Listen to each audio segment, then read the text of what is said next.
Okay, cool. Well, let's get started. So welcome everyone. This is going to be a facilitation training. It's especially meant for people in National Working Group of the Extinction Rebellion. So it means that we're also going to see techniques that are quite specific, although anyone can use them, of course, to their benefit. It should be, it's not going to be longer than 2 hours. I'm not exactly sure how long it's going to be because I'm really late with things lately and I haven't had time to really run through this in real time. I'm sorry for that. But there will be a break in the middle, so around 11. And it's being recorded and I will probably edit it a little bit because there will be also practice time. So we might or might not keep it, but then I'll upload it on YouTube. And also today's language is English, but there will be further trainings in French and hopefully in German as well. So more people can benefit from them. Okay, so now I'm going to go a bit meta and just explain what I did there. The first thing to do when you start a meeting is to make sure everyone knows what meeting it is and they haven't walked into the wrong one or they have absolutely wrong expectation about what this is about or who is there, etc. So if it's your regular team meeting, I guess it doesn't make a difference, but in many cases it actually does. And the next thing was I announced the time and technical things like whether there will be breaks. And that's something that's really important for people to feel safe and, you know what to expect. Your time is valued. It's really important as well to start on time and to finish on time. Definitely something that is worth sacrificing some agenda points because in the long run, that's what makes people come back and be efficient and feel good from meetings. Okay, so before checking in properly, we're just going to go through hand signals because that's our common language. So that's especially on Zoom, it's really important to make sure everyone at your meeting knows them. So people don't feel like that they can't express anything.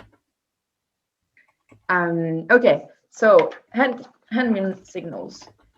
The first ones are reaction signals. So I'm sure you know them all already, but since we also have people who will be on YouTube, we're going to go through them.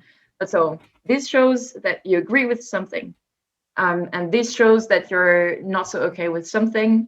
And if there is some kind of a vote going on, you can also do this, which means that you would disagree with the proposal. But usually these signals are really useful so that people know the state of mind of the group, so that you don't need to hear everyone to know that something sounds good to everyone. So it's really good to give perpetual feedback like that, really short feedback loops. If someone says something, like for instance, like, oh yeah, I was thinking perhaps we could do that if everyone does this. Or I was feeling a bit bad because of this, and everyone does this. So it's really useful to just know where the group stands. Also for the facilitator himself or herself, or people taking minutes, they know they can capture the group as it proceeds. Then to intervene, basically you need to raise your hand.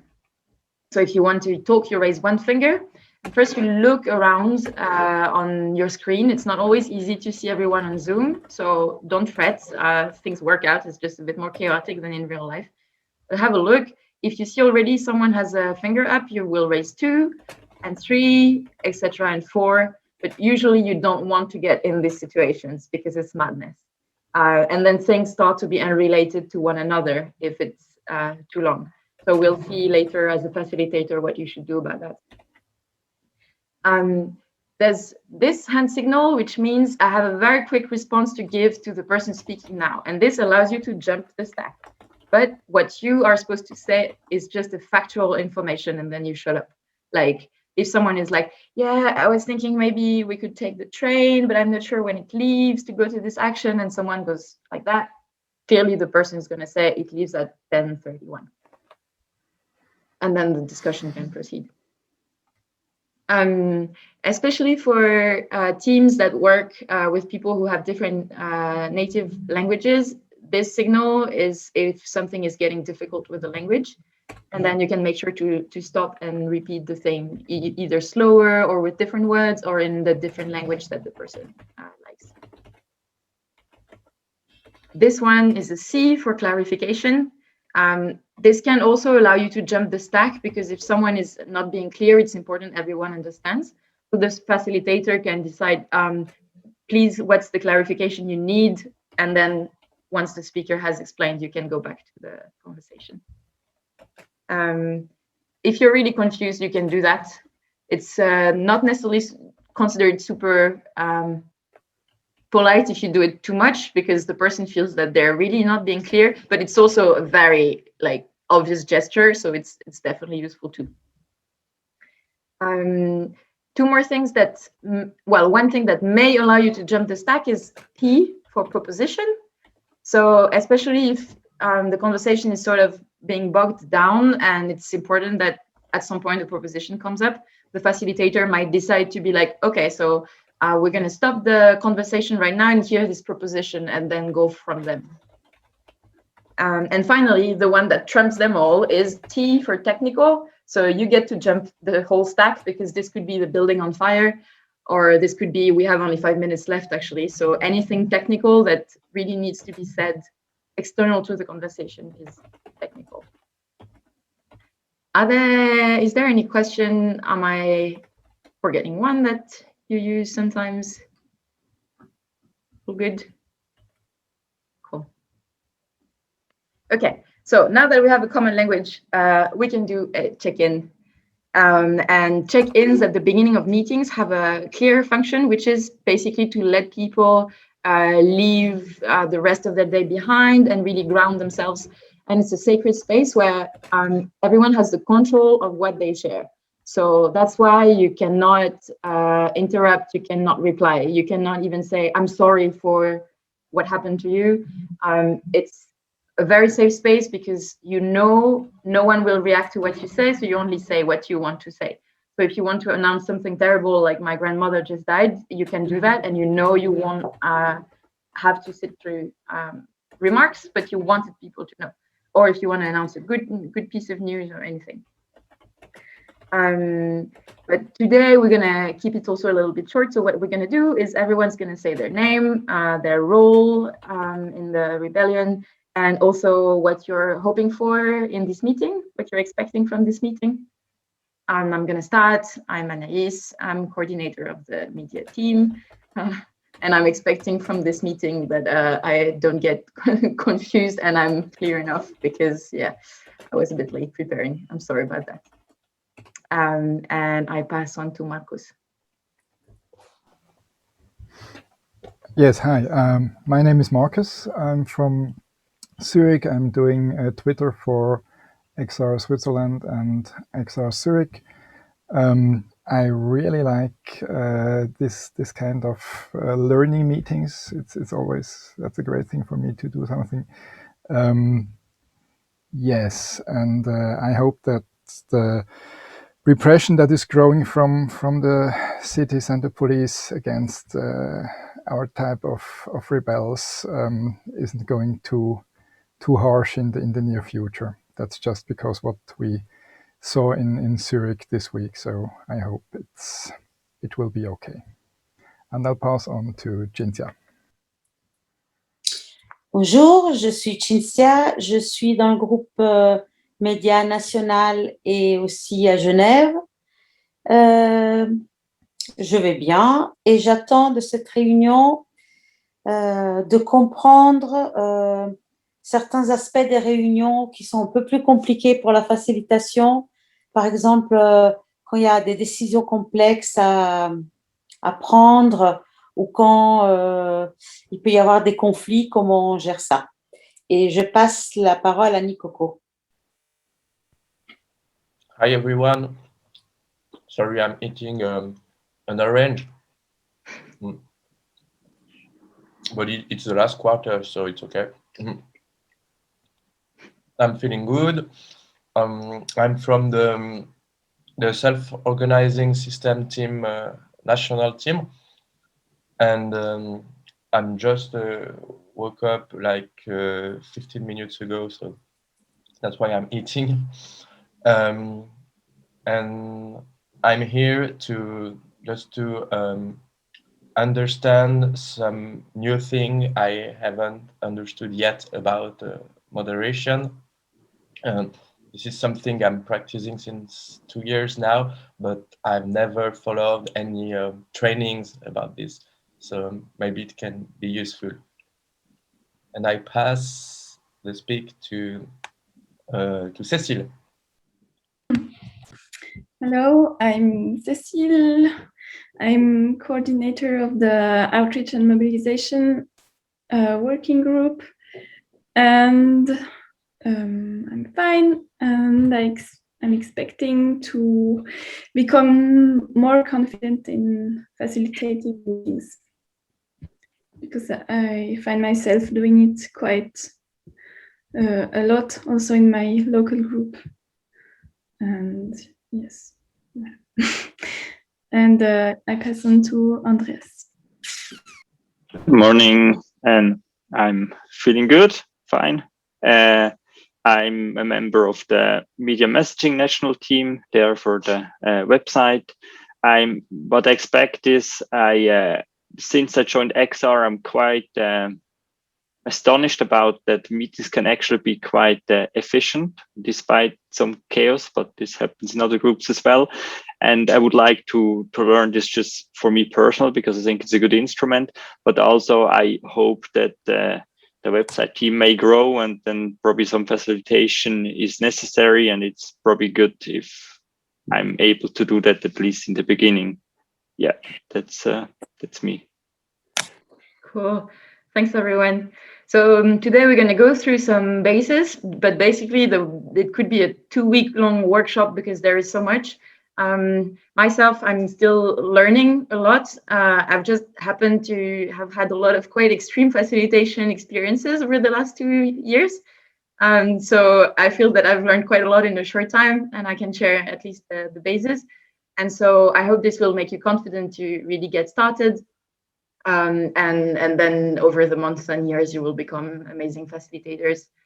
I'll also share some resources by email later. I will also put a link in the YouTube description with a bit more references and a bit of a toolbox, because basically facilitation really is something a little bit like research or journalism, in a sense that you have to discover something. You have to discover where the group wants to go. And to do that, you have lots of tools, actually, lots of small techniques that you can do at different times, propose small things. And yeah, as your repertoire grows, you will also become more flexible. But some very basic concepts that we're going to see today anyway will empower you to, I hope, go through lots of discussions and make people feel good about it.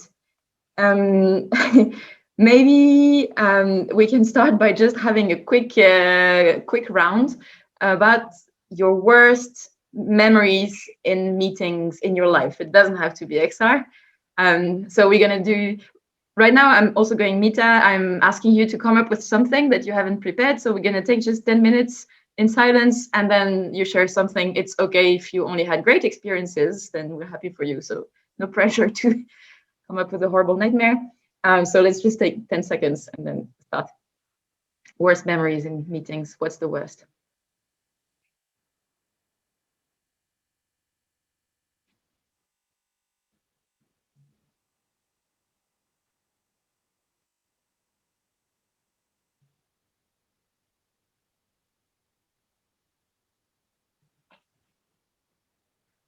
Okay, I see no one is sobbing uncontrollably, so the memories have not been too traumatic. But I'm going to start. I think the worst I've had was a 3-day long meeting to decide if we were going to stay during a 5-day occupation. That was in France, and it was a little bit crap and difficult. So basically, the decision could not be taken, and there were 100 people, and things were going in circle for 3 days. That's kind of what happened. Nikoko, do you want to share? Yeah, I'm remembering my worst remember of facilitation of a meeting. It was decided that we do the debriefing of an action into a plenary.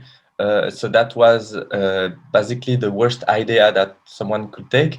And I was like, okay, I will do the moderation. And once I come, there were like 10 people, and then we finished at 35 people. And I don't know why, it was one of my first try. I decided to give every people speak without time and without any convenient advice. So the whole plenary was only people who shared their life, and it was like 2 hours long, and we finished at 11:30 in the evening, and everyone was like so tired because we couldn't talk about the other thing very important we had to talk. So I was so sorry, and one of my friends came to me at the end, and he was like, it was the very best moment I spent with you moderating. Thank you. That was a very good souvenir. So since this day, I was like, okay, now I will moderate good.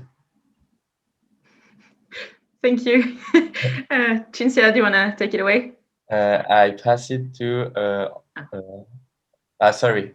Yeah, doesn't matter. Sorry, Cinzia, you can go. Ok, alors moi j'ai un très mauvais souvenir d'une réunion en dehors d'XR, d'un groupe qui souhaitait expérimenter l'horizontalité pour la prise de décision. Et comme j'étais celle qui m'y connaissait un peu le plus, j'ai proposé de gérer une séance où on essayerait. Et ça a été la catastrophe pendant 2 heures. Des gens ostensiblement agressifs, avec des attaques personnelles, qui ne supportaient pas de ne pas pouvoir jouer leur chef et que les gens aient des pensées différentes qu'eux. Ça a été la pire réunion que j'ai eue de ma vie.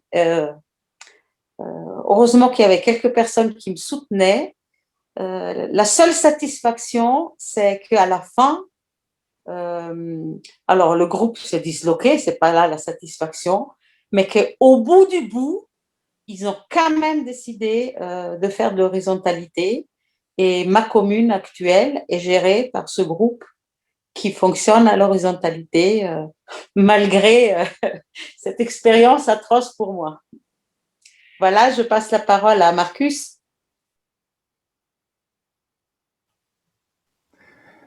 Okay, thank you. I have a small example from my memories, which is not from XR, and I even wasn't the moderator, but it was a one-on-one situation, and my former boss had appointed me to a meeting between the two of us, and his intention was to fire me. And although, I mean, in every management course, you learn that bad information has to be given within the first 2 or 3 sentences. It took him like 25 to 30 minutes before he could tell me what he wanted. I knew after like 10 minutes, and that was really the bad part for me. But thereafter, I just let him suffer for himself and find out himself what he actually wanted to say, and he always tried to make me say it myself, but hey, no way, he had to do it. And yeah, that was about the worst moderation or the worst meeting leading that I have ever seen. And yeah, so double time a bad memory, but actually quite something to learn from. Never do it like that. Okay, and I'll pass the word to Andreas. And my memories are also not from Excel, but just from work or like from political discussions. Like one of the agendas, like when there's not really an agenda, just meet. I mean, that happened for me mostly professionally, and the people there, nobody really knows who will moderate, because company thinks the university will, and the university will think the company will, and then it's like kind of a mess, especially online. Then, like from political meetings I had with the political group I'm a part of, like that everyone speaks a bit like the and in television, in the arena. This is really horrible. And another bad thing, like when you're 1 hour overtime in the meeting and everybody gets tired, but you still decide to make decisions, and then these decisions are pretty badly because just people want to finish the meeting and doesn't matter what you decide, even if it's maybe really important matters. Yeah. Cool. And I pass on to Cecile, I think. Yes. I think I would have some examples of bad meetings, but the one that was the most frustrating for me was at the Rise Up for Change, when it was on the Tuesday evening, and we knew that the police was coming, and then we had to decide if we wanted to stay there to block or not, because it was raining. And it took like 2 hours to decide if we wanted to stay there blocking the road and to get wet and cold because it was raining. And for me, it was so absurd to have this discussion. And yes, very frustrating. Thanks, Cecile. Okay, thanks everyone. So to sum up, we have several things there. There's big crowds. That's definitely an issue. There's bad time management. There's not very cooperative people, let's say. And also no agenda and no clear reason why you're there and what needs to happen during this meeting. So most of these things actually come down to bad facilitation, except large crowds, because, well, you can't do anything about that. But there are facilitation techniques for large crowds, and we're not going to go through them today because it's a whole separate thing. But also, as we prepare for the rebellion, we will need to train people in how to do that. But basically, the solution to large crowds is always small groups of like 8 max. And also, there was this sentence I liked from, I think, one of the Extinction Rebellion co-founders, which is that there is no leadership of opinions, but there's leadership of process. So the organizers will impose the process and the type of decision that needs to be taken by the large crowd. So you never have a big assembly and it's not clear what needs to come out of it and everyone can just say whatever. It's like, guys, we need to decide this, we're going to have that much time, and this is the process to decide. And one thing also that's important to always remember when you facilitate conversations, it's like they are not natural conversations. It's an entirely different thing. So you want to do different things than in normal conversation, like you want to know like the temperature of the group, but it's not necessarily a conversation. So you can just have rounds, for instance, of people, or you can just have statements and people show how they feel or that kind of stuff. So you need to keep control over what you ask people to do and keep them in these limits. We're going to talk a bit about how to keep within time management, and also right now we're going to talk about how to keep people cooperative. So basically, the 2 main functions of facilitators are, number 1, to enable participation. So the idea is that we want to hear everyone because everyone has something to bring, and it would be absolutely silly for our cause to miss that. It's about radical inclusivity as well. So you want to make sure that everyone can attend. Also think of the people who are not there. Is it because they could not attend? Like, for instance, if it's a real life meeting, if someone has a handicap and can't go upstairs, that's definitely something. Or if they have a child and they cannot attend, maybe they need help with babysitting.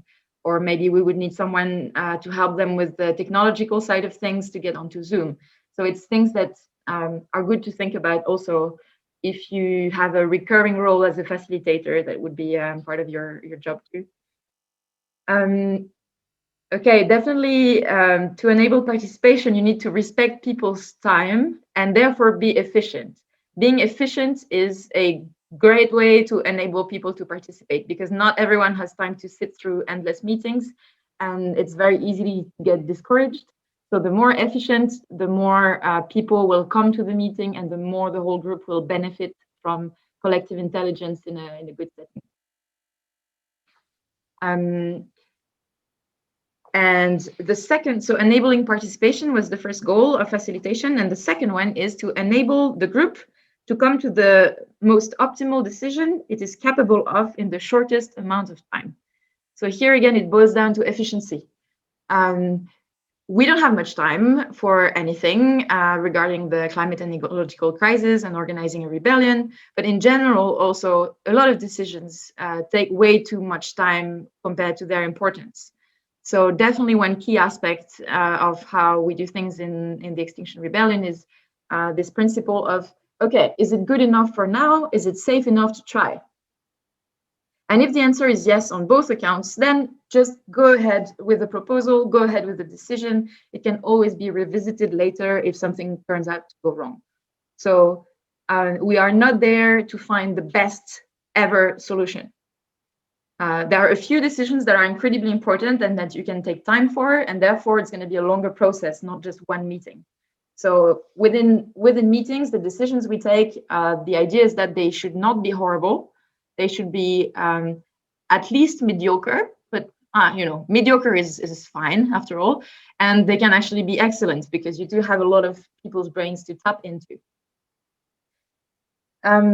So, okay, one common mistake of facilitators is to just be counting fingers. You've probably seen that a lot as well. There is more to it than just counting to 5. Otherwise, everyone could really do it very well. So facilitation is really about intervention. You have to be there a lot. You have to speak a lot. You have to be, I like to say aggressive facilitation because it's so counterintuitive that it's a bit provocative. I like that because I'm a troll. Not aggressive in the sense of making people feel bad or being unpolite, but aggressive in the sense that you need to intervene on things. You need to be there. And really, people will be happy if you do that. But also remember, you are here as a facilitator to serve the group, like you are a tool yourself. So especially if you're insecure about your facilitation style, just say it.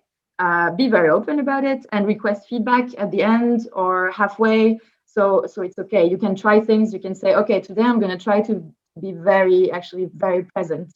And if this doesn't feel so good, we have a break in the middle. You can tell me or after the meeting, and I will, evolve. So that's definitely fine too. You should really feel free to try out things. Yeah. One thing that's important is to protect the process, not really the people, because it is actually the process that will ultimately protect the people. So of course, it's about being kind and compassionate in how you speak. It's about making people feel heard and valued because they are. But you're doing no one a service by letting someone speak for too long if they have already said the same points over and over again, or if they are talking about something unrelated. You are being actually really impolite to everyone else whose time is also valuable and who cannot speak and bring up their agenda point if you let things drag for too long. So what you need to protect is what we need to do here. What is the process for decision making that I am proposing? These things. And this is what will take care of protecting the participants. It's also not only about counting fingers, because sometimes you as a facilitator want to jump the stack. Since you want to enable participation, you also want to make sure that some people who do not speak very much actually get a chance to say what they think, because it's actually really valuable for the whole group what they have to think, what they think. And it's this game of, you don't want to put people under pressure, of course, but it's trying to make people understand that their opinion actually has value. And if they're a bit too humble and think, oh, but someone like me, I know nothing, it means that you also expect that other people like you should shut up. So, be fair to yourself and to other people in your situation and understand your opinion has value. So definitely it's this game of making people who tend to speak a lot speak less and encourage people who don't speak much to speak a bit more. So you can jump the stack and ask someone who has stayed quiet, Nikoko, actually, would you like to share what you think about that? Because we haven't heard much. It's okay if you don't have anything to share, but feel free. And then you get to maybe say something. So as a facilitator, the fingers do not hold you. You can just overrule the whole thing. That's fine. Just do it. So it's a lot of power in the conversation if you facilitate, but you're not a leader, basically, you're a guide. So you're really trying to figure out in this big jungle of ideas where the path is that the group actually wants to take. But to be a guide, you do need to actually take quite a lot of action. You can't be following the group, like you can't be following the fingers and just letting the group go in its own direction. It's going to be chaos. It just doesn't work like that if you have a big group. So you do need to guide.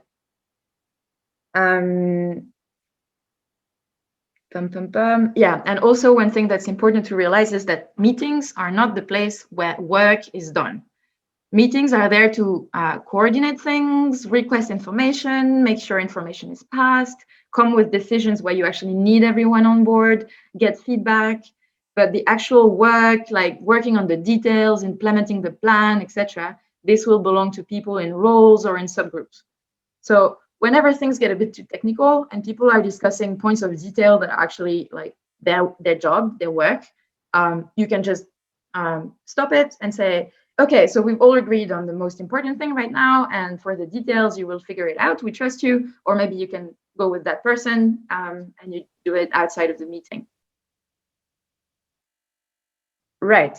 Was that clear? Is there any question on this bit?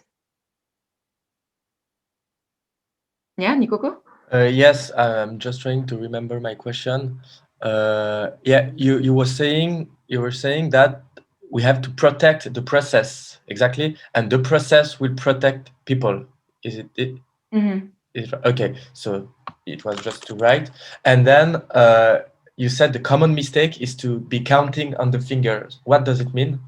When people want to speak and they raise 1, 2, 3 fingers, often facilitators think their job is just to be polite and then say, Nikoko, it's your turn. Marcus, it's your turn. Cecile, it's your turn. And then it just goes around in circles and circles and circles, and you don't know what you're talking about anymore. So definitely it's more than just keeping track of how many people raise, how many fingers people raised. Okay, thank you. Cool. Okay. Right, so we're going to do a little practical now about basically how you stop people who speak too long and how you draw people out who haven't spoken. And usually people don't speak often for 2 reasons. Either they're a bit shy and you want to hear what they have to say. Either they're pissed and you definitely want to hear what they have to say before it explodes in a different way. So definitely it's important to hear people who don't speak if they feel comfortable sharing. And the way to do that is, well, as I said, just to ask them for input. And then a technique that works for everything in life is just to repeat what the person says. And that's also a critical aspect of facilitation, is being able to reflect what you've heard, to make sure that the whole group understands what the person said, the person is happy that it's been understood, but also it will usually make people carry on explaining. Like if you say, yeah, Cecile, would you like to say something? Like, no, I don't have anything to say. So I might be like, okay, so you do not have any thoughts on the matter we've just discussed. And then, if there's something with bothering Cecile, she might be like, nah, it's not that I don't have anything, but, I think it's a bit useless. And then you're like, okay, so you think the whole question, actually, the premises are wrong, maybe? And she's like, yeah, actually, I think this doesn't make any sense because, and then you will get to what was bothering Cecile. So that's definitely a trick that can be useful. So yeah, first maybe we're gonna do that. Yeah, no, just to, and if you want to stop someone who tends to speak a bit too long, here again, you want to be very compassionate and also value the things this person is saying. So the best thing to do is to intervene. You can even cut the person as the facilitator. You have the right to do that. So you would say a name. You would say, Andreas, I'm sorry, but we have more agenda items to come, and we have already spent 7 minutes on this one. It's really valuable what you're bringing, and thanks to you, everyone will keep it in mind now. But I think we still need to hear a few more people, or that sort of stuff. I'm sorry about that, and thanks for your understanding, and then you can pass on to someone. So you really want to make people feel heard, but they will understand, because the common interest is that, you know, everyone can say important things and the meeting proceeds. And I can tell you that's fine. I've been thanked by many people. I have actually cut short repeatedly during meetings. Some of them saying, oh, it's great, I tend to overspeak and I really need to be cut short, and that's great. And some of them didn't even notice. They were just so happy the meeting ended on time. So, you know, practice saying it in a nice way and get started with that. So we can do a little bit of role play now. What I can propose is that one person among you will facilitate a super short conversation, but basically there will be one of you who acts someone who speaks a bit too much. And the scenario can be that, okay, so we're a group and we have to agree on our next meeting. And the question is, should it be in real life or should it be on Zoom? And basically the whole group sort of agrees that on Zoom is so much more practical for this time. But there's one person who keeps complaining that Zoom, you know, it's bad, it leads to burnout and you need real connections, like super valid arguments, but they've been made several times by that person. So you just want to cut this short and move on. Is there anyone who wants to start with this trial? And otherwise, I'm going to be the hand of God and pick someone. Is there any volunteer? Okay, yeah. Let's go. Okay. So Nikoko, you will be facilitator. Yeah. Who wants to rant about Zoom meetings? Is anyone fed up with Zoom meetings here? Then maybe you will actually be very natural in the role. Okay, Andreas, you're fed up with Zoom meetings. So now you can start explaining basically that, yeah, you know, it's bad. And Nikoko, remember, the group sort of already agreed that this time is going to be on Zoom. So you let Andreas, you know, speak a little bit, and then after a moment you will have to start.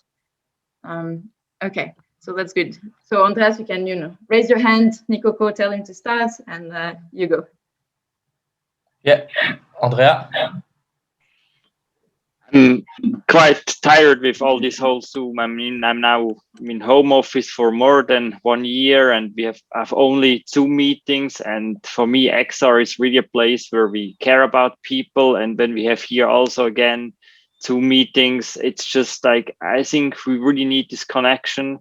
And I think when we are really careful, then it shouldn't be dangerous when we meet in person. I think we really need to connect with each other. That also, I think, brings us further. And otherwise, I think it's also probably more efficient to have to be in person. So, and I guess we all can make the time for come by public transportation or so. And I guess the time we spend, that it maybe takes a bit longer compared to Zoom, is worth it to make it. Because I mean, for me, XR is really, it's not just about what our goal is, but also how people work together. Thank you very much, Andrea. I'm hearing, and I'm very. It makes me feel things when you say this. So thank you for telling me your thoughts. And I was wondering in the room who thinks the same. We should just meet in real life the more possible. Just temperature check here. Yeah. Okay. Okay, Marcus. Yeah. Okay, middle. Okay, so we have like about four people that think it's better for us to meet in real life. So I really think it's really important to make what's possible to meet in real life. So what I'm proposing is that because some people live far and it's difficult to take the train and to go here, for everyone, I can organize a room with a sort of hybrid meeting with people in real life, and if some people want to stay home, they can stay home on the video conference. Yes, Anaïs? I'm sorry, but we've come to this conclusion before, and now we're just repeating the same thing. But yeah, we all like real life, but we have decided that next meeting is on Zoom, and now we have 2 more agenda items. So I'm sorry, can we please go on? Okay, nice. So does everyone agree with this decision that we can sort of meet hybrid meeting? Okay, temperature check. Cynthia? Yeah? Okay, Cynthia? Okay. I'm calling the practice off. Okay. Thanks, everyone. Pretty good rambling, Andreas. Serious rambling skills there. Okay, so anyone would like to give feedback on that? What you thought happened? What good stuff. So the way you interrupted Andreas, well, it was pretty good because you really said you showed empathy. And Andreas, yeah. It's more a question, like while I was talking, I was wondering myself, like how to interrupt me when I'm just speaking, because like following the word is also pretty unpolite. That's like I had a question myself when I was speaking, how Nikoko should do this. Yeah, and actually it's a good point because Nikoko, you did not interrupt Andreas, despite all of us looking increasingly bored. And actually you should have. It's definitely something you can do. It's within your power. And you would have like 4 people extremely grateful. And Andreas would also have been grateful, probably, if you interrupt in a way that really makes it seem that he was heard. So basically here, the scenario was also that the decision has been already made that next time we'll be on Zoom. So don't drag the group through another round of decision making on something that's already been decided. We have to move on. However, things are good to know for later as well. So you could have said, for instance, yeah, thanks for reiterating that. And we probably all feel the same. It's so much better in real life.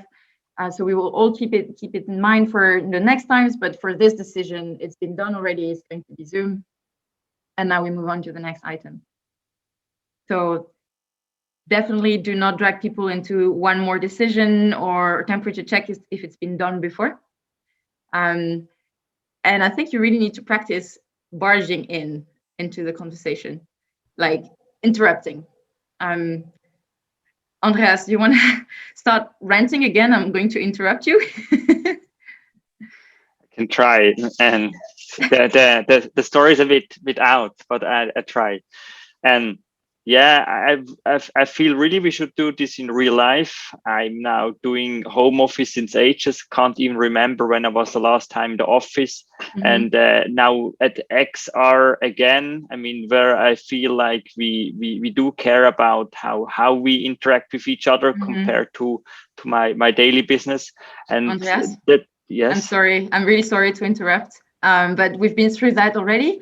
And actually, I think everyone agrees with this perspective because we've heard it from several people before, and hopefully in the future we will manage. But this time the decision has been taken for next meeting, which will be on Zoom.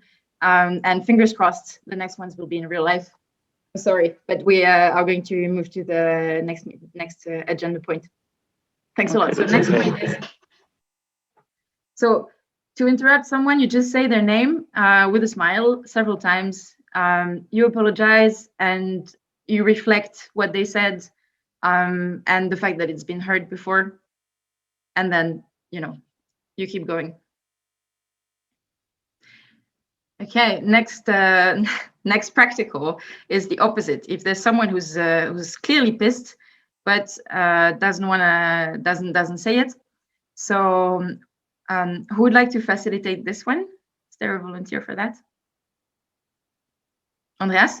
Okay. And who would like to be pissed? Marcus, how about you're the guy who is kind of pissed but doesn't want to say? Okay. So it's going to be the same question. Andreas is going to ask us, okay, so guys, is it agreed that we meet on Zoom next time? And we're all going to say yes like that, but not Marcus, because Marcus, he has a problem with Zoom right now, but he doesn't really want to say. But it's important for all of us to know that some people are burning out with Zoom, for instance. So Andreas just wants to extract this information from Marcus. Is it clear from the two participants? Okay. So Andreas, you can ask us if we should stay on Zoom, and all of us will say yes, except Marcus. So, and the question I would like to have a temperature check to see how it is. How is for everyone to make the next meeting again on Zoom? Marcus, I can't see something. And from your side, the sign, do you want to share your opinion, what you feel about? Yeah, you didn't see my hands, they were too low. So I see you feel very frustrated about the whole Zooming. Do you have, like, I guess we all have enough of the whole Zoom meetings. I can understand your frustration. I guess for a lot of people it's the same, but I guess we already we decided this, and I very much hope, not just for you, for everyone else, that the next meeting we can do in real life, because I do agree with you that then we are movement where connection between people counts. But currently the situation, you, Andreas, sorry, yeah. You need to draw information out of him. So now you're reflecting something he hasn't said yet. So keep trying, but just try to get him to say it. So we all know for sure that's what was bothering him and not, something else entirely. Okay, so I'm sorry, keep going. So Marcus, can you describe what exactly you feel? What is bothering you or frustrating you? Well, I couldn't say it any better than you just did. Yeah, I mean, it's Jitsi, it's Zoom, it's Teams, it's big blue button, it's whatever. It's my computer, it's me, it's some faces on the screen. Yeah, I've had it.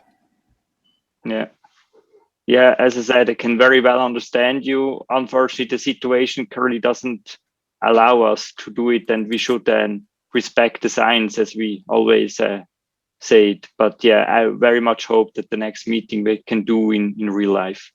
I hope that's it's fine for everyone. And sorry for the inconvenience. Cool, thanks a lot. End of practice. Thanks for doing that. So I think it was your summarizing of his thoughts were pretty good. They just came before the thoughts. So don't put words in the mouth of people. And never forget, you can just repeat what they said, and usually people will expand if you want them to expand. Yeah, Andreas, go ahead. It's actually, and I think that's very much like the nonviolent communication stuff. And I mean, I read the book, but unfortunately pretty bad in practicing. It's a lot of it's a lot of practice, but like for everyone who's not familiar with, a good book to read. Mm-hmm. Yeah, exactly. So it's an entirely different training, but nonviolent communication is at the basis of how we try to communicate during meetings. And it's a trademark, like it's a name. It's not just that it's a communication and it's nonviolent. It's an actual thing with, rules that are not always very intuitive, actually. So definitely a good read, and I'll put resources for that in the material I send you afterwards. Thanks for pointing this out. It's actually a really important point. Okay, thanks a lot for role playing, and really remember that it's okay to intervene as a facilitator, and the group needs you to do that actually. Okay, so the next step in our little program is getting to agreement. I think what I can propose is to go through that one. The first part is like explaining a little bit how you get to an agreement, but then we will go through proper decision-making processes after a short break, if that's fine. Also, definitely good practice to announce the program in advance so people can look forward to the next step and they know where you're taking them. Okay, so bad facilitation, as we have seen, often leads to people going around in circles. So it's extremely important to be clear about the purpose and the time allocated whenever you're having a conversation, any sort of conversation. So you need to know what you're discussing and why it's necessary, what is necessary to get out of this conversation. So when you are making an agenda for your working group, for instance, this should be clear, and you should also have the name of the person bringing the agenda point so they can explain what they want to talk about and what they want out of the conversation. So if this information is not there, make sure you get it first thing. And if no one can explain why this needs to be discussed, well, it's probably not that important. So be ruthless and ditch an item that just magically appeared on the agenda without a reason, without a problem, without a question. So what can you get out of a conversation? It can be, for instance, that someone is need to share information. So that's quite straightforward. You share info, other questions, done. It can be to request information or feedback. So this can be short or it can be a bit long if you want feedback. So this you agree in advance, like, okay, we can take 7 minutes for that. If you want to have everyone brainstorm or feedback on this thing you need to decide, we can make a bit of time for that. So that it's clear that it's only, you know, throwing ideas and discussing things to help a person with a question. No decision, just brainstorm. That's totally fine. You just need to know that it's like that. It can be a proposal or a decision that needs to be taken. And this is also really important then to be clear. Okay, what is the issue that we need to solve? Is there a proposal already? Do we need to decide now in this meeting? And how much time do we have for that? And these are your constraints. So really, if you have 7 minutes to decide with 100 people if you need to stay or go, this will happen in 7 minutes. So whatever you do, if you need it to take 7 minutes, this will take 7 minutes. And it's your job as a facilitator to do the best job you can with 100 people in 7 minutes and this question. It's just about finding the optimal thing. Like, not deciding is never explicitly in the list of options, right? But usually it's the worst options. No one would vote for not deciding and just letting it hang. So usually any decision that's been through a little bit of process is better than just letting it hang, unless it's been stated that, you know, it's not urgent and we can take time to take this decision. Yeah. Can you repeat? I haven't understood. Yeah, sure. Shall I? Yeah. Alors, en général, ne pas prendre une décision, ça fait pas partie de la liste des options que le groupe considère. S'il y a une décision à prendre, ne pas y arriver fait pas vraiment partie des options en fait. Et pourtant, c'est souvent ce qui se produit. Donc, généralement, parvenir à une décision, quelle qu'elle soit, tant qu'elle n'est pas pire que médiocre, on va dire, c'est mieux que de ne pas y arriver. Yeah, so this nightmare facilitation experience I was telling you earlier about in Paris, the decision had been dragging for 3 days, and then I started facilitating, and then someone announced that everyone needed to be at an action in 7 minutes, and we sorted that out in 7 minutes, and everyone was happy. But it's a bit sporty. But you know, you can do it. So these are your constraints. What are we talking about? What do we need out of this conversation? How much time do we have to get the best outcome out of the time we have? So as a facilitator, you are a bit of a researcher or a journalist. You need to discover what the group wants, where it wants to go, what it thinks. So it means you need to do little experiments. You need to repeat things. You need to summarize things very often. So definitely one thing that is super worthwhile doing is to summarize what people have been agreeing on so far that you could hear. Because you are so focused on the big picture as a facilitator that you will hear that a lot better than participants often. So you need to take things one by one. If you have a big conversation going on, a decision to take, very often some points everyone will already agree on. For instance, you stop, you're like, okay, so from what I hear, we at least all agree that we need to book a room for this talk next week. So people will show you their hands. They're like, okay, so we need to book a room for next week. Now there is disagreement about where the room should be. So now we're talking about where the room should be, not about if we should book a room. So like that, you can guide people and restrict options. And then it's going to be like, people should come up with different perspectives, and then you can summarize again. So I hear that one really important aspect is that the place is accessible for wheelchairs, right? So we can all agree. So this only leaves these 2 options. So now how about these 2 options? And then this leaves us with just 2 rooms, for instance. And you can actually just end up saying, okay, Now you only have two people who are disagreeing and the rest of the group doesn't seem to care very much. So I'm going to propose to cut it short and say, okay, so Cynthia and Nikoko, would you agree to discuss that within yourselves? And we trust you with the best choice for these two rooms. And people will be like, yeah, fine, I don't care, let them decide. And then Cynthia and Nikoko can talk it through together. And then the group doesn't have to go through the whole conversation.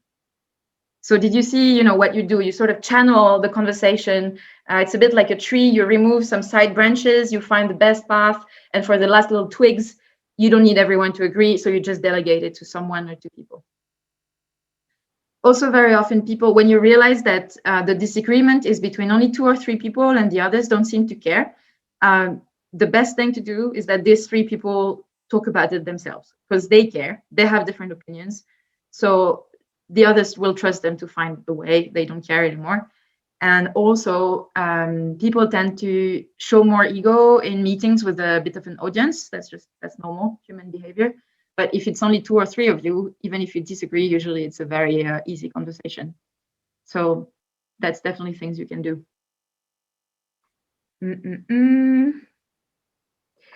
As a facilitator, I would advise having a pen and a paper because you might want to take notes of things that come up because you need to keep things one after the other. So if you're discussing, shall we book a room? And then someone is like, yes, but I'm actually thinking about the food. We should order food. You can stop them and say, okay, point taken. We need to figure out the food. I write it down, but now we're talking about the room. So you can keep track of that. Also, when people express a feeling and then you realize several people express the same feeling, just write it down, like, anxiety. And then at some point, you're going to summarize and say, what I've been hearing is actually a lot of anxiety about this issue. And then people will tell you that it's true. And then you've taken the whole group forward. So what you want is to discover things everyone agrees on and enact them. Like, it's official, like we all agree on this. Or it's official, we still need to decide this or that.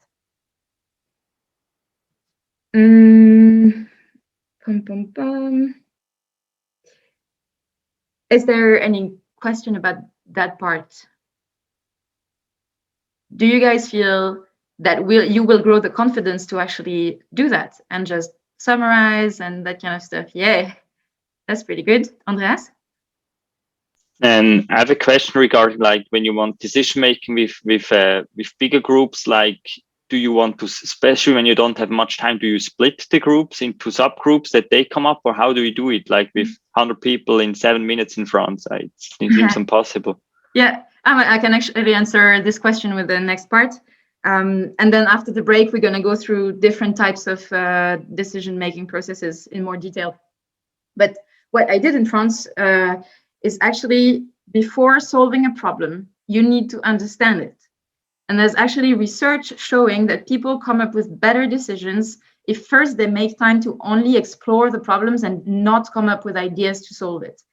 So that's definitely one of the things in the toolkits I will write for you. Just make time and say, okay, we need to understand the problem first.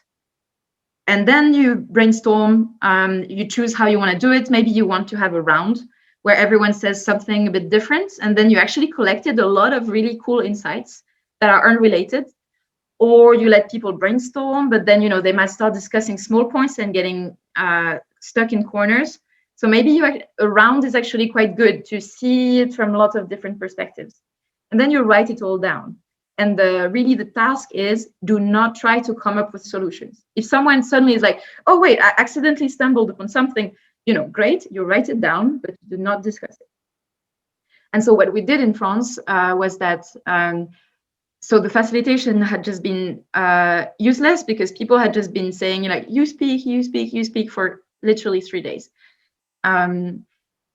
And so what I had heard during these 3 days is that there were problems with staying and there were problems with leaving. So the first thing I did in these 7 minutes is, guys, we're going to make the list of all the problems if we stay. And then people would raise hands and come up with problems. If it's something that's already been said, I would just it's already been said, thanks, someone else, something different we haven't said, we haven't thought of. Then we had the list. Then we did the same for problems if we leave. And then suddenly it was a lot more obvious, the problem.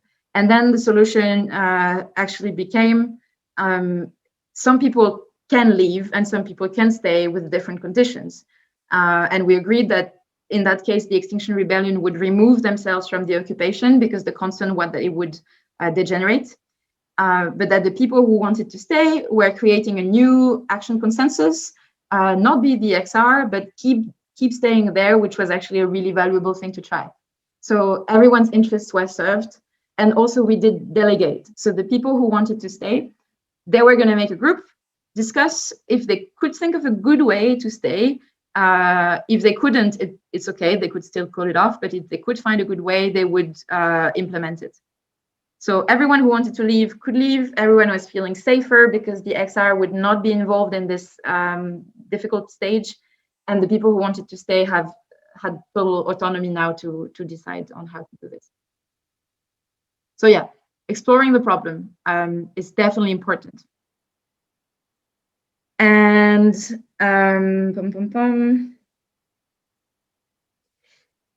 yeah, so people might get frustrated that they cannot answer if you're taking rounds, but you have to explain it's not a conversation. We're not at the pub, it's a group meeting. So we want to extract value from the group.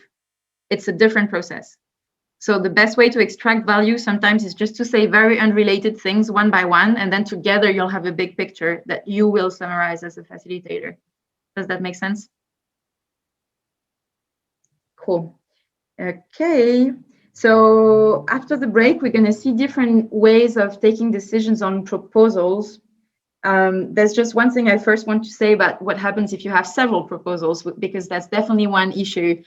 Especially if you're discussing one and then someone comes up with a new one, and then you just have all these proposals and it's not clear what's going on. So if you had a good brainstorming phase and exploration, maybe you already have a few proposals. Then you can ask people, okay, we will need to take one and discuss it and then accept it. Or if there are objections, make it better, but we need to start somewhere.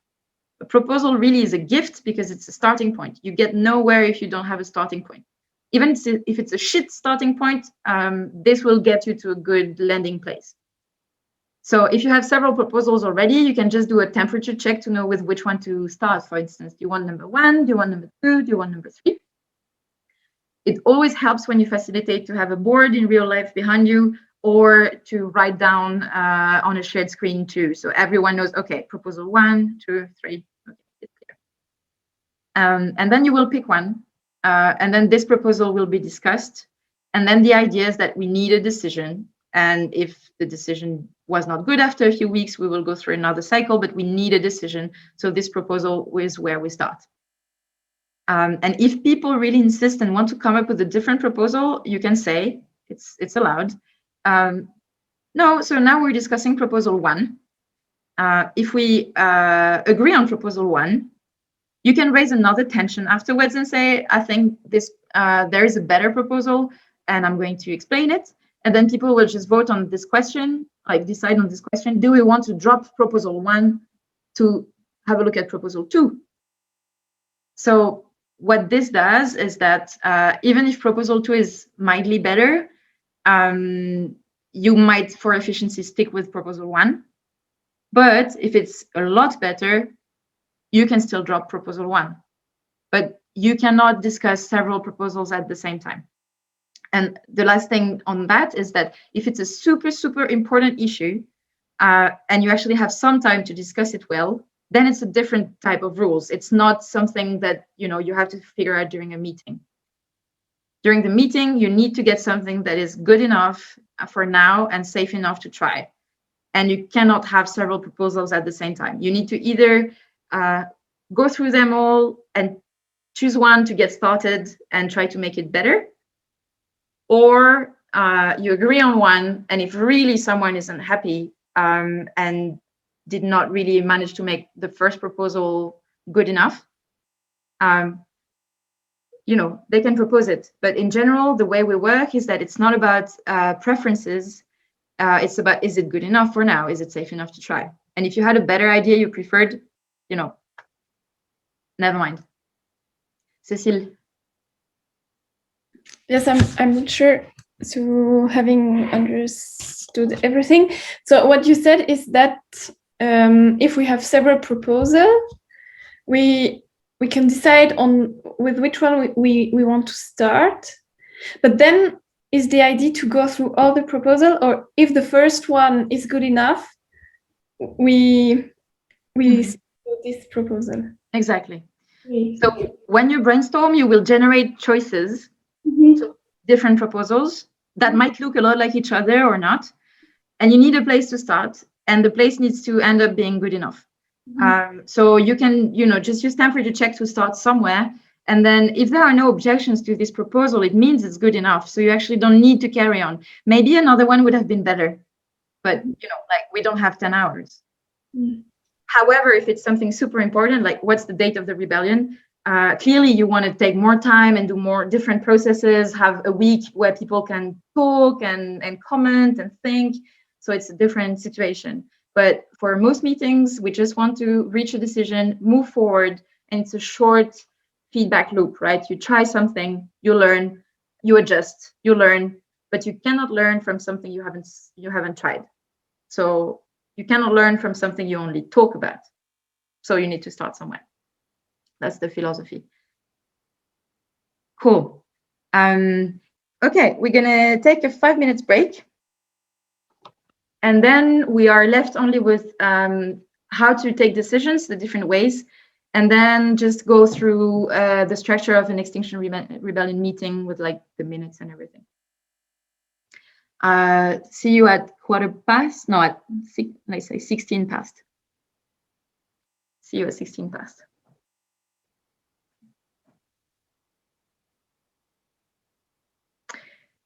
Okay. Now you can maybe all unmute yourselves if you want. We're just going to make a list of the ways of making decisions that we know. So you can just shoot something like voting. Voting is one. Can you think of others? Temperature check. Yeah, temperature check. Cécile? J'ai pas compris qu'est-ce qu'on devait dire, désolée. Ouais. Si tu as un groupe, tu dois prendre une décision, qu'est-ce qu'il y a comme méthode? Genre voter, faire un temperature check? Proposition. Une proposition, mais ensuite il faut la... Cécile? Ce tour un tour de clarification, un tour de... Yeah, so this is called, it's called integrative decision making. And it's definitely one, so we're going to tick it here, which is the basis actually of holacracy, which is what Extinction Rebellion is based on in terms of organizing. And it's a really powerful approach, so we're going to go through that in more details. Okay, so we have voting, temperature check, integrative decision making. I can think of at least two that we're missing. Nikoko? I have an idea. It's like stick energy. I don't know if you know it. No, okay. So it's a process of making decisions. Like you have 3 sticks of energy, and you put just 2 sticks on one what proposition you agree with, and one on the other. But you can also put one and one and one, and at least you can see what has the more sticks. Yeah, thanks a lot. Actually, that's one type of voting. So even voting, you can have lots of different methods. So it's like with electing a president, actually, we always do it in the same super shit way, but there are many better methods. So with voting, you can do majority vote, but then, half of the people might not be happy. You can do 2/3, or you can say everyone can do a score, 1, 2, or 3, or like 1 stick, 2 sticks, 3 sticks. There are lots of methods. We're not going to cover them, but they're really interesting to know because sometimes it's better to vote because then it goes faster, especially if you have many proposals. Actually, you might want to do this method with the sticks. So it's definitely a useful thing. So that's for voting. We tend to not use it a lot because it just tends to create cleavage in the group. And often the whole group actually doesn't need to take that decision in this way. But if it's urgent, you can do that. You know, it's always an easy thing to do. Temperature check, it's for things that are not incredibly important or you really don't have time. Like the police is surrounding you, you need to decide, you'll go for temperature checks. There's one that we haven't said, which is autocratic decision, which is just one person makes the decision. And actually, it's most of decisions within XR are taken like that because they are taken by roles. So everyone has a lot of power in their roles. That's why power is distributed. So very often, you know, it's not your group's business to take the decision. It's your role, man. So just take it. But you can request feedback in order to take a good decision. So often what people bring to meeting, as a facilitator, you can say, you know, it's your decision to take for your role. You're welcome to ask as much feedback as you want. We can make time to give you feedback, but this group is not going to vote on that. So you also get to decide really what decisions would benefit from being taken by the whole group, because everyone needs to be on board, because it affects everyone and that sort of things. But do remember that a lot of things are within the authority of roles already. And trusting people is also trusting them to take decisions and request as much feedback as they want. One method is to ask for consensus, and that's actually an extremely inefficient way because everyone needs to agree, and usually the proposal is just shit in the end and it takes forever. But it is important if you want to change something like for the whole organization, which basically cannot really happen that easily. So yeah, the most important one for Extinction Rebellion, if you have a really complicated proposal, is this integrative decision making. So I'm going to share a slide. And because I'm so messy, I don't know where it is. Where the heck is it? Oh yeah, there. Okay, so first thing, since I'm sharing my screen, as a Zoom facilitator, you can actually always see everyone, because you can, on top of the window with the little thumbnails of people, you have different options. And you can click on the little one with all the small windows and expand it so that you make sure you see everyone's face. So you can learn to play with that if you need to moderate online calls. Okay, so here is the definition of consent. Everyone has preferences, sure. But there is a very big range of things that people will tolerate because, you know, they're not that bad. They wouldn't have done it this way, but it's fine. And this is consent. And you don't consent when you have a strong objection. And we will say what these objections are. So in XR, we do decision-making by consent, because the idea is that everyone is very valuable as a sensor. If there's a big problem no one else has seen, it's super welcome when people bring objections. You need to make sure people don't feel like they are the problem, but suddenly it's the whole group's problem because this is an objective objection. So, you know, it's valued to bring objections. But preferences, you know, usually you don't have time. If you're not brainstorming, it's not about preferences. Are you okay with the proposal? Yes or no? And the mindset, which also helps groups like Cynthia's nightmare that are not very cooperative, is to also remind people to focus on the purpose of this meeting, of this circle, of this organization, instead of your own opinions. And whatever you do, you try to forward this purpose. And finally, remind people that it's an ongoing process. And the idea is to really make short feedback loops to move forward and then reevaluate and make things better over time. Okay, so I'm sorry this document is in French, but I will send you versions in several languages. This is the steps of integrative decision making. So you will have time to read about that more at home as well, but it's actually quite simple if you go through the steps. The first is that someone will make a proposition. It's very important to start with one. Then you can ask, okay, does anyone need to clarify anything? And then people will ask questions one by one, and only the people proposing the proposal can answer. It's not a conversation. You ask a clarification, you get an answer, done. Then you might want, if it's a very important decision, you can ask for reactions, do a reaction round. Very often you can skip this because, you know, most decision is just like, yeah, looks good, la la la.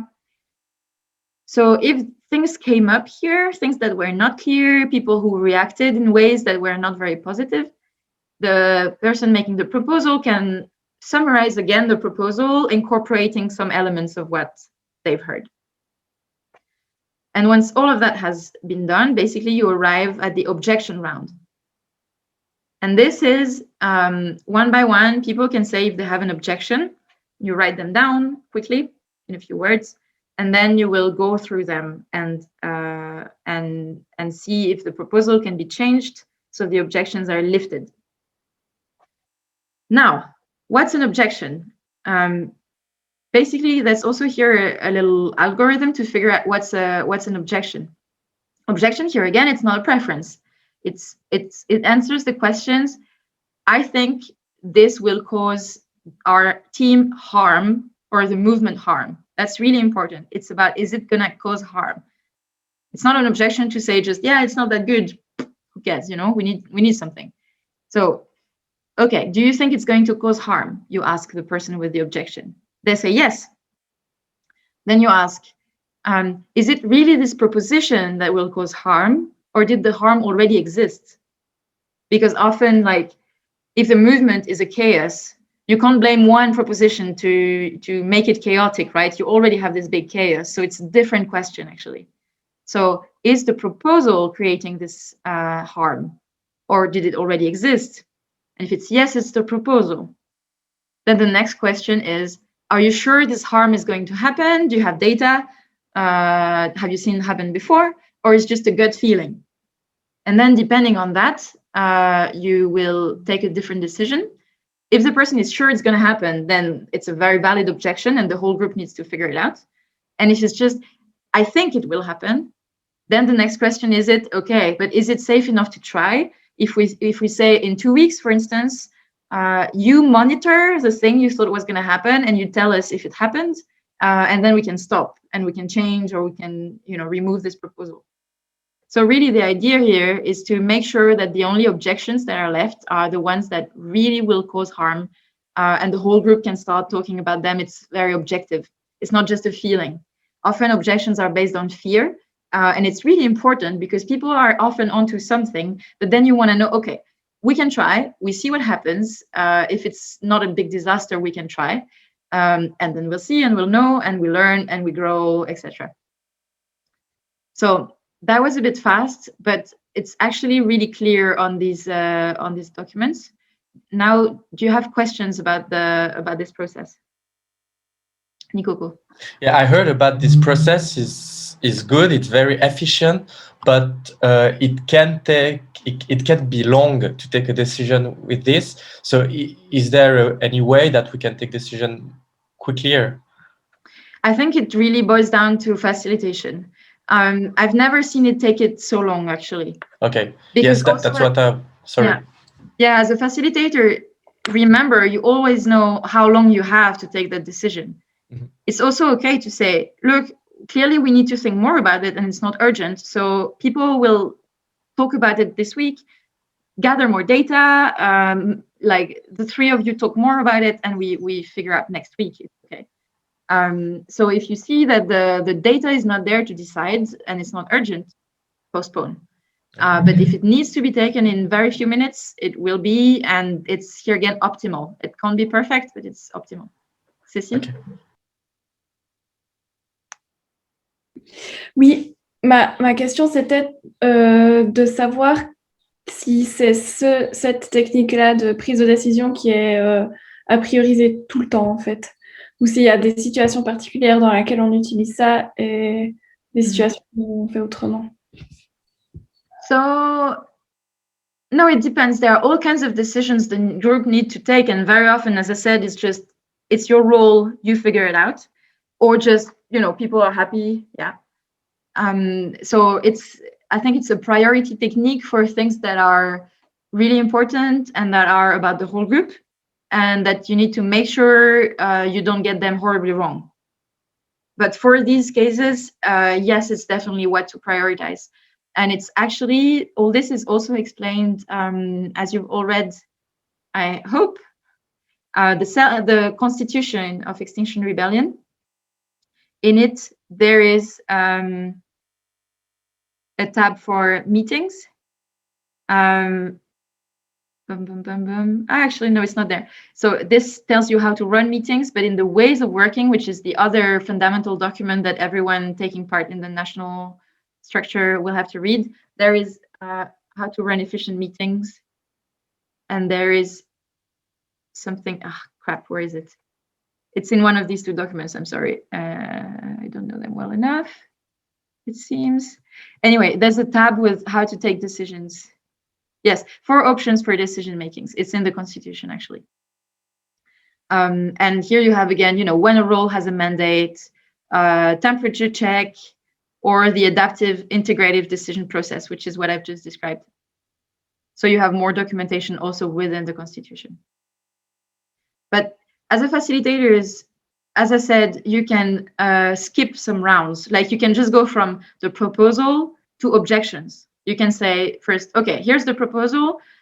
Do we need clarification, reactions, etc., or can we go directly to objections? Please, if you need something, raise your hand. And if people just go like, then you directly go to objections. And what's really important is that you know how to test these objections, because often that's what takes long. People object a lot, and actually they just need to be reassured often. So most objections turn out to not be formal objections, and the proposal is safe enough to try. So really making people feel heard doesn't mean taking their objection. If the objection doesn't fit the bill, it will not be taken. But do thank them because they raised a point that is good to keep in mind, etc. But just carry on quickly. Cool. Okay, now we have half an hour left, and we need just to go through the structure of the XR meetings and how to facilitate specifically from beginning to end an XR meeting. But if you have more questions about decision making, because it's also a difficult one, please reach out to me at any time if you want to just discuss it. And it's things that we can totally also make further sessions about to just hear people troubleshoot and that kind of stuff. Definitely experience will tell you when you need to try out things to see how it works. Are we good? Cool. Okay, so here is the template of Extinction Rebellion minutes.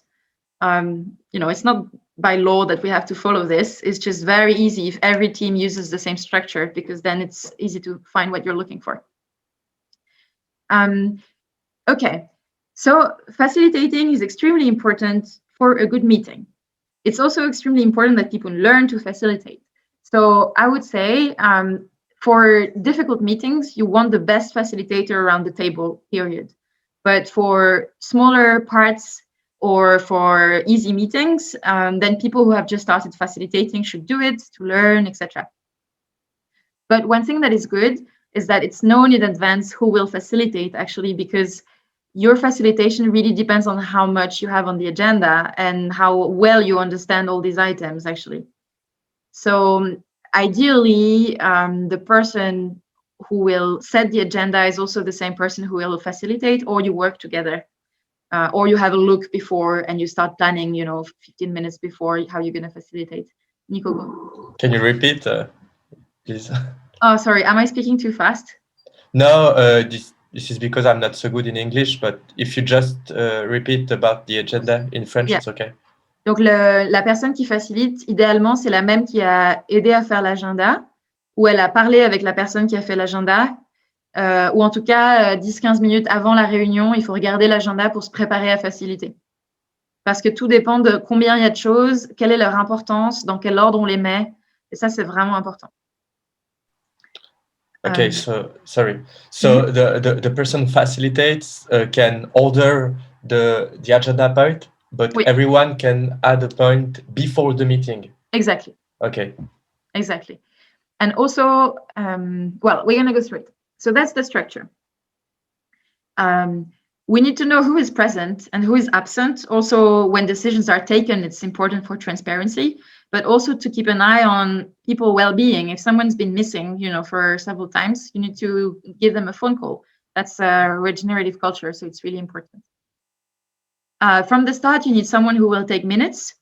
We're not going to talk too much today about how to take minutes, but it's also something that, you know, you can do in the ideal way or just in an okay way, but we can learn to do that. Okay, the first step is always check-ins. As we said before, it's to ground yourselves. It's not a discussion. It's quite quick, but then you know how everyone is. Also, it allows you to interpret people's behavior. If someone is really aggressive on that day, but they've just told you that they had a super shit day, then you know you're a lot more understanding, and you understand it's not about you. It's just that this person was having a very bad day. So it's also important for that. Then it's a regenerative culture reminder. I find myself not doing it often enough, but it's actually really important.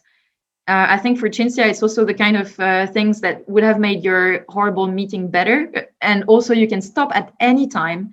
If there's a horrible meeting, you can say, guys, time out. We take 5 minutes, you go down, we breathe. Or you just remind everyone of some principles also, or just take some time to ground. Sometimes you just need to stop it. If it's madness, if you don't know how to facilitate it anymore because you really lost tracks, it happened to me before. Sometimes it's really overwhelming. You can say, look, I'm overwhelmed. I can't facilitate this right now. I need a 5 minutes break. I need to chat with my friend there to put my thoughts in order. So it's definitely allowed to just call timeout as a facilitator. Don't overdo that if you just need to pee. That's a technical point.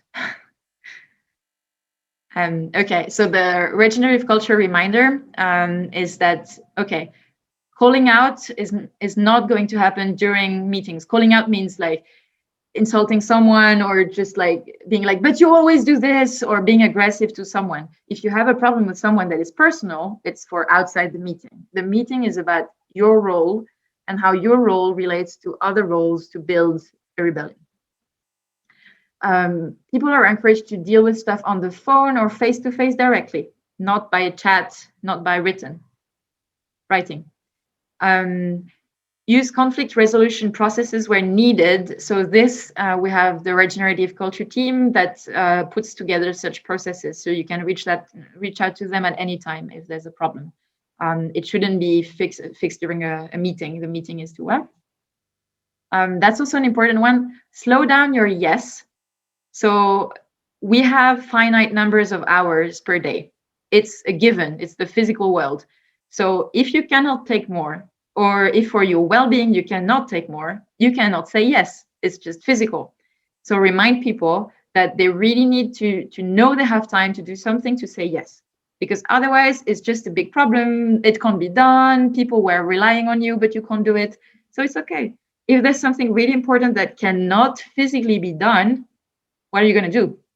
You need to find a way, recruit, come up with solutions, but do not say yes to something you cannot do. And if you realize that you have too much on your plate, you have to also return it and say, I'm sorry, I actually can't do that. I realized right now, so I need to give it back to the group right now because I can't do it. And finally, be on time. For everyone's well-being, it's super important to start and end on time. So depending on your group, you might also want to say different things. Sometimes you might want to remind everyone how bad the situation is, especially before a really important meeting where people will have their egos a bit flaring up, so that we really understand why we're doing this, why we're in this meeting, why it's so important that we come up with a good plan.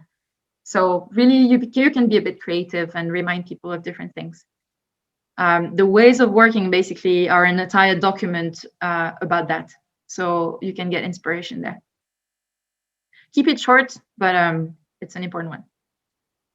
Then third point is action reviews of the minutes of the last meeting. So here, ideally, someone has copy-pasted all the action points from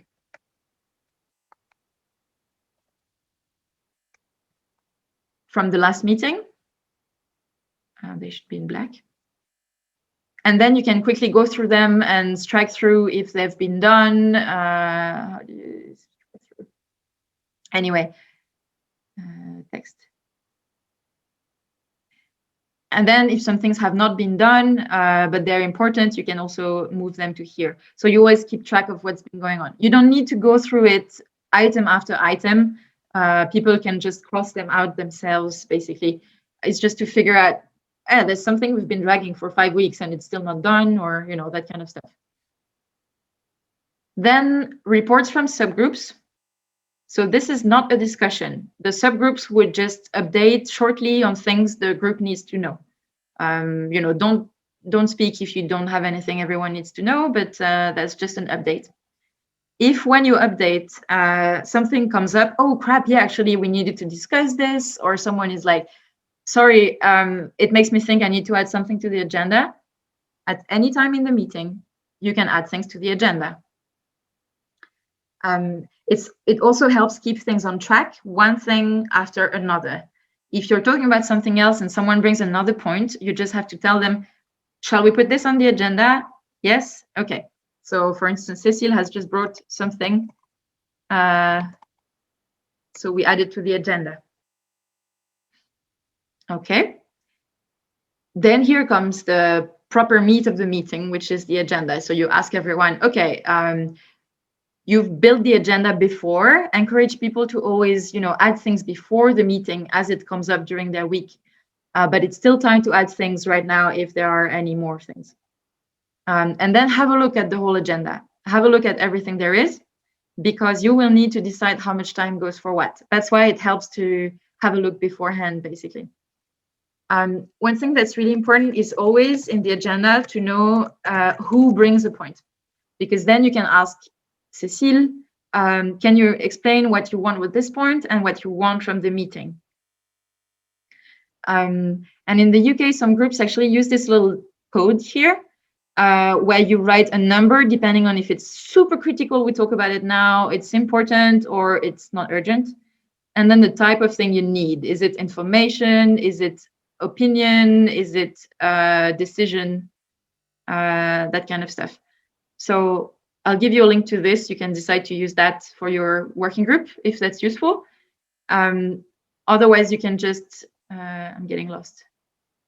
You can just decide to write like a proposal and Anaïs, like important feedback request, or, it's really helpful when you bring an agenda point that you put some operational information like that, which will help the whole group. Okay, and as you move through the agenda, you might realize that some things will need to be postponed to the next meeting. So ideally, you manage to plan so that everything can be talked about, but the least important things can be postponed. What matters is that you are never stuck, as someone said, maybe was it Marcus, that it's the end of the meeting, everyone is super tired, and something really important comes up. You don't want that. And it's actually your responsibility as a facilitator, and with maybe if there's a secretary, but it's you guys' job to make sure that this happens. So it is quite some preparation for meetings.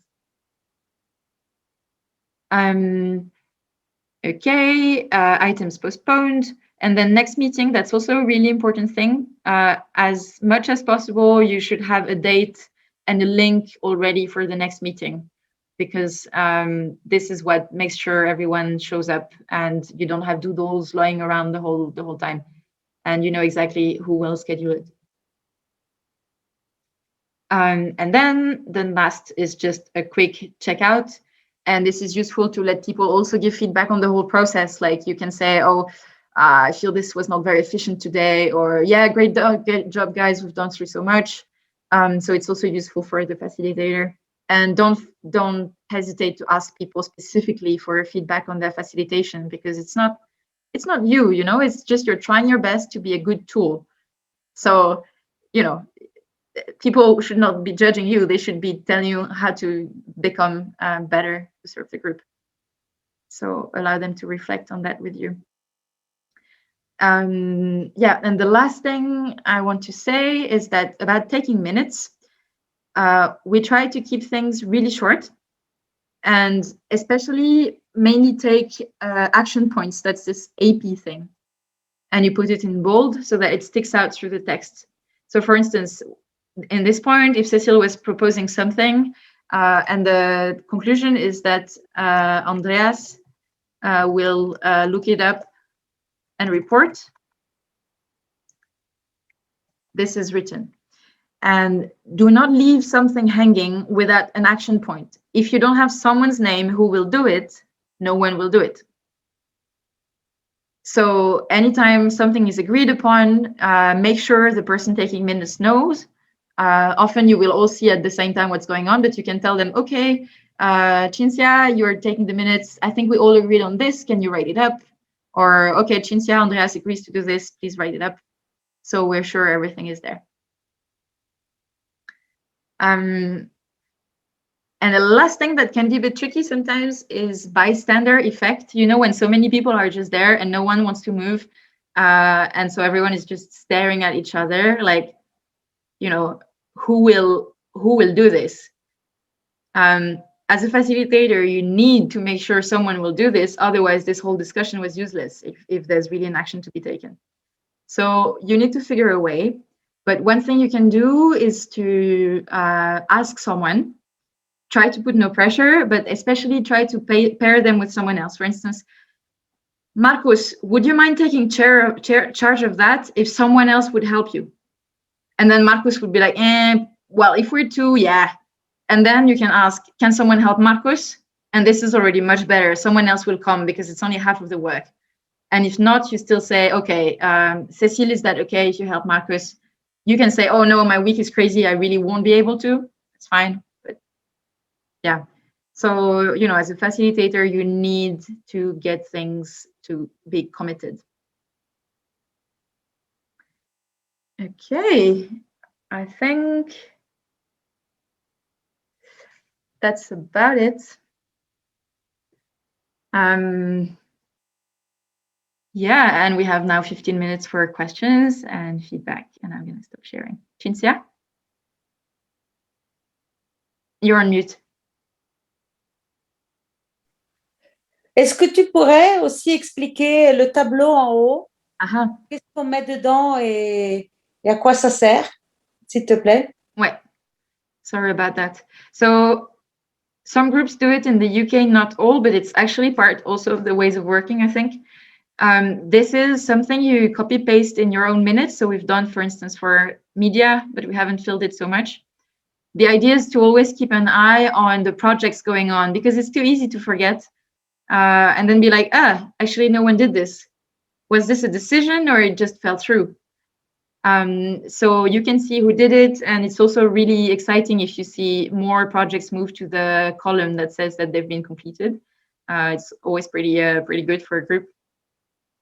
So it's part of the minutes template now, and you can just add it on top of your minutes. Is that clear?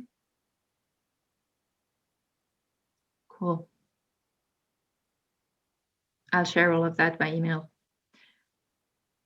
So are there more questions you had that have not been really answered? How confident do you feel now? Are you still insecure about some things? Unsure about some others? Nikoko? Yeah, it was a very great training, so thank you very much. I learned a lot of things, and I feel, yeah, really more confident. One thing I don't feel very confident is to facilitate in another language than my main language. So this is very difficult in a 4 languages country, but almost 5. But this is something we cannot deal with. So I guess I will have to be used to. Mm-hmm. Yeah, I think so. For national groups, they are by definition multilingual, but the meetings are quite clear. Everyone has a clear role. The agenda is clear. You can read it. So I think that's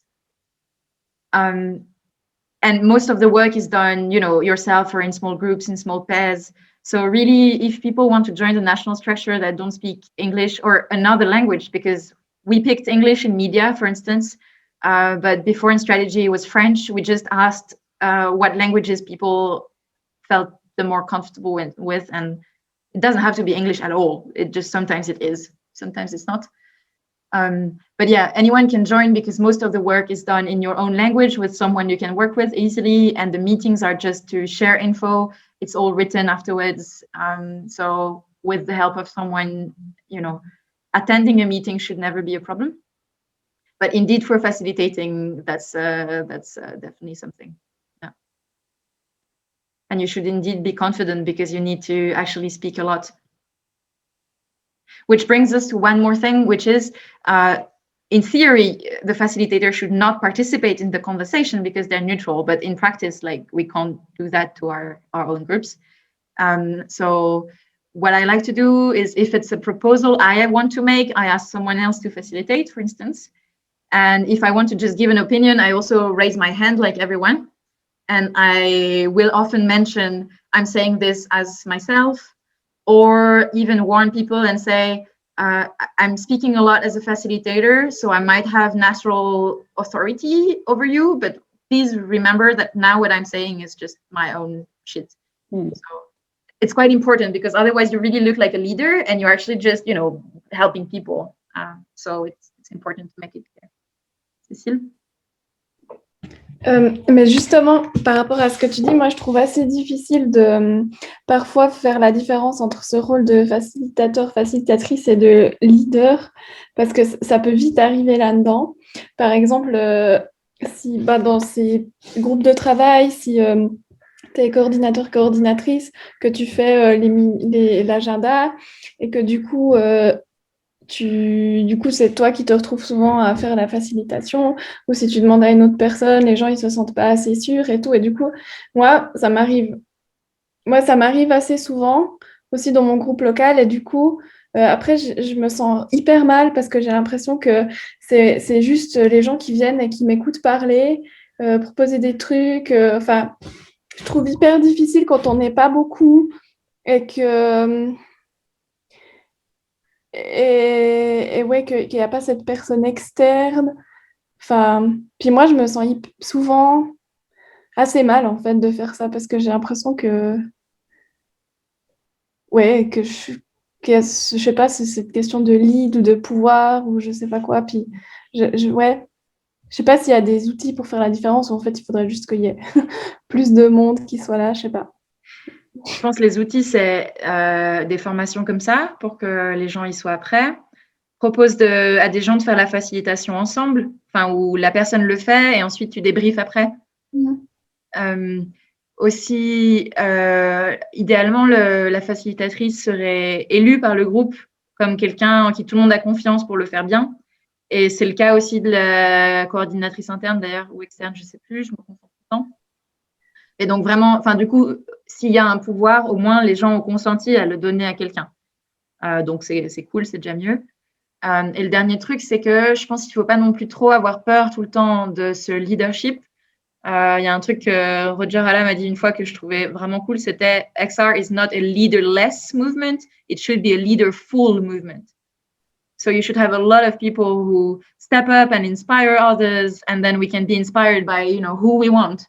But if everyone is just like, I just don't want to, you know, stick out, then you have nothing going on.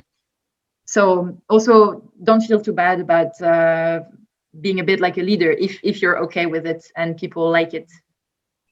Nikoko? Yeah, I just want to react to this, if it's okay, because this is something I have to like deconstruct. Je sais pas comment on dit.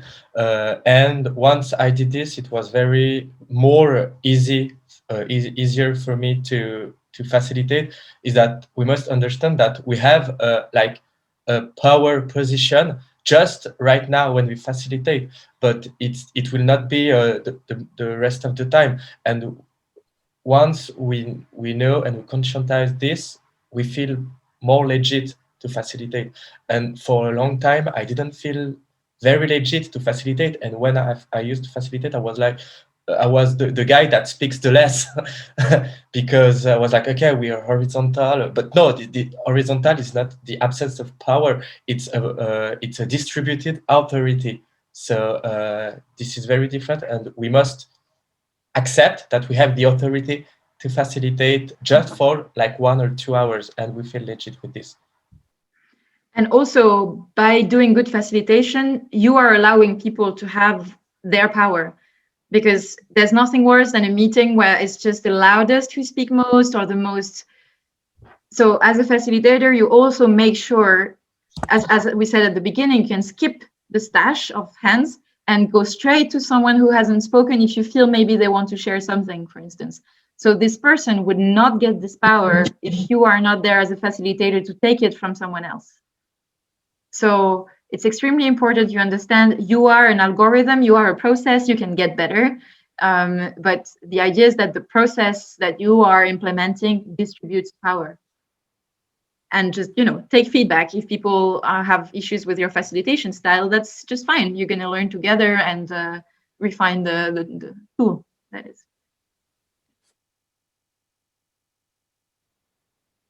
Andreas? And for me, it helped me that you said, like, you can say in the beginning, yeah, I feel not so confident, but like I'm more like a tool, like that can separate, like it's not me. And also if they like don't like the style, it's not about me. It's like I'm a tool that kind of helps me now a lot to say I'm a tool. I try my best, and also that the possibility could say, hey, now it's too much. I need a break. Just like, because this was points I was a bit scared. Like, what is when it's just too much? But this like separation helps me a lot. That's awesome to hear. Awesome to hear. Yeah, Nikoko? Yeah, the document you presented before, not the minute, but like the little PowerPoint, Yeah. will it be available with like, I don't know, a list of what you said so that we can share the trainings? I'd really love to give it. So I've put this together in the last few hours of the night, but I will send you the list of all the resources I showed, and I'll try to write up this a little bit more. So you also have a written basis of this training. Cinzia, and then. Oui, je voulais dire que je pense que ça peut aider effectivement que aussi les autres soient au courant de qu'est-ce que ça implique ce rôle, et ça peut aider justement à que chacun relativise l'aspect de pouvoir, l'appropriation du pouvoir que ça pourrait représenter. Exactement. And also, so if people have followed the facilitation training, they will be easier to facilitate themselves, right? And also you can always facilitate a meeting from inside, in a sense. Like you can make a proposition and say, should we do a round? Because I feel like not everyone can be heard, for instance. So you can suggest facilitation things from your place as a participant, and that will be welcomed by a facilitator who doesn't feel so confident if you just suggest things. So definitely something you can do. Nikoko?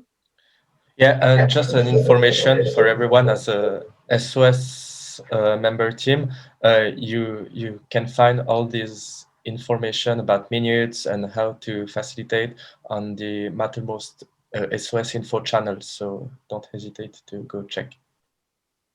Cool, thank you. Well, we have 2 minutes. Shall we do a quick round to check out?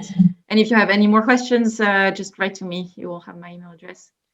And yeah, well, thanks a lot for attending. I'm really happy to see that you seem more confident, and like any facilitation is better than no facilitation. So, like go ahead, and you learn by practice and by reflecting on things and by asking feedback and asking your friends afterwards, hey, what did you think? How could I do it better? So now you go and get awesome. Nikoko.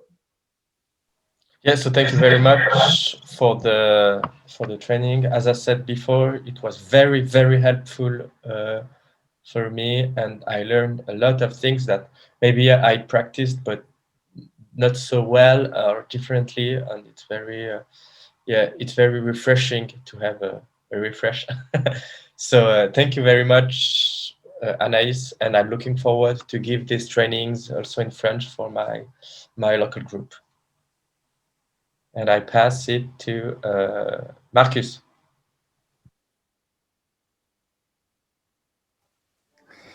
Yes, also from my side, a very big thank you to Anaïs. I feel really good. I feel confident.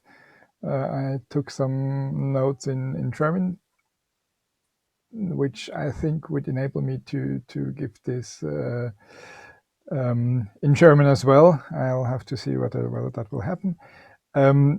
Yes, I really think it's important within a group that everybody talks about the same things, and there are different types of groups. And for XR, I think this kind of moderation is really great.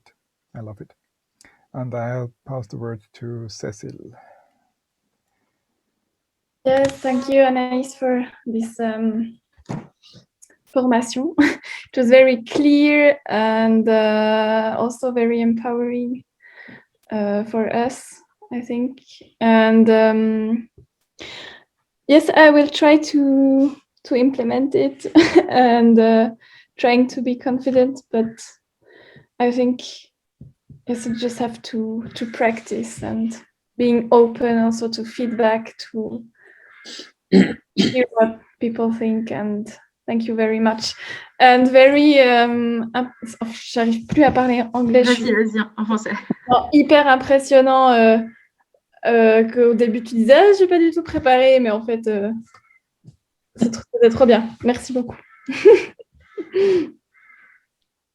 And I pass it to Cinzia. Je me joins aux remerciements des autres. C'était vraiment très bien, même si on a déjà un peu de pratique dans le rôle de la facilitation. C'est super intéressant de toujours avoir d'autres points de vue, d'apprendre de nouvelles techniques. Et puis, c'est pas qu'une technique, c'est aussi une manière d'être, de se positionner au service du groupe. Ça, je trouve vraiment très intéressant. Merci. Et je passe la parole à Andreas. Yeah, also from my side, thanks a lot, Anaïs, for this workshop. I think some stuff I heard before, a lot of new stuff, or some like refresher, and like I hope that we can spread the word a bit, because I think it helps a lot if we have efficient meetings to get stuff done. And I think that for me personally, there's a plus point where I figured out with XR actually that we look also how we work together. It's for me important, and it was good information. Thanks. Cool. Thanks a lot, everyone.